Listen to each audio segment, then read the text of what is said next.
How mercury causes brain neuron degeneration.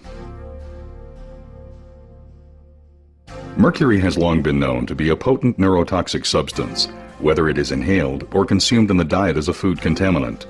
Over the past 15 years, medical research laboratories have established that dental amalgam tooth fillings are a major contributor to mercury body burden.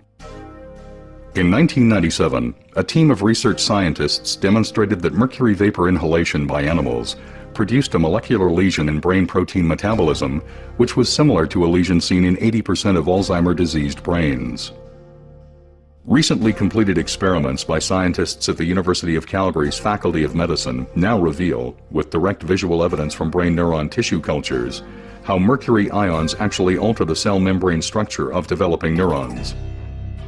To better understand mercury's effect on the brain, let us first illustrate what brain neurons look like and how they grow.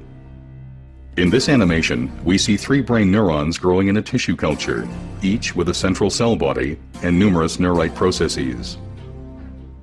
At the end of each neurite is a growth cone where structural proteins are assembled to form the cell membrane. 2 principal proteins involved in growth cone function are actin, which is responsible for the pulsating motion seen here, and tubulin, a major structural component of the neurite membrane.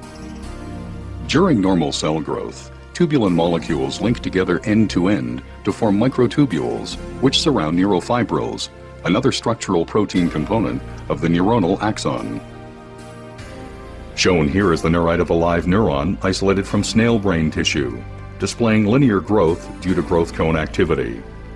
It is important to note that growth cones in all animal species, ranging from snails to humans, have identical structural and behavioral characteristics and use proteins of virtually identical composition.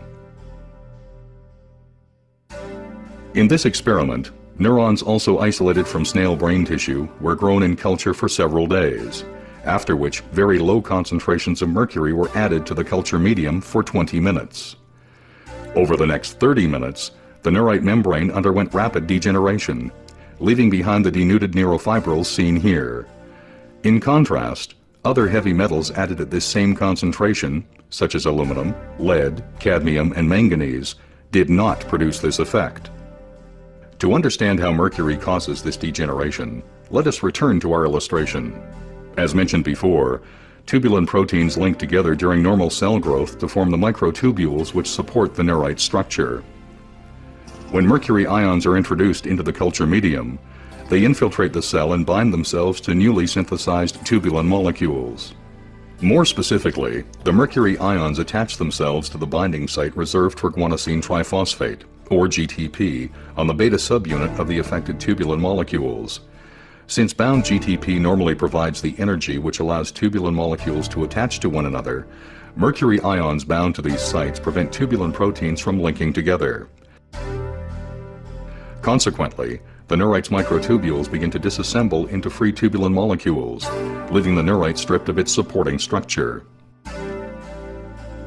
Ultimately, both the developing neurite and its growth cone collapse, and some denuded neurofibrils form aggregates or tangles, as depicted here. Shown here is a neurite growth cone stained specifically for tubulin and actin, before and after mercury exposure.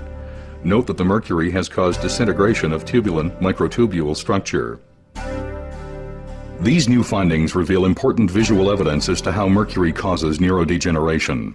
More importantly, this study provides the first direct evidence that low-level mercury exposure is indeed a precipitating factor that can initiate this neurodegenerative process within the brain.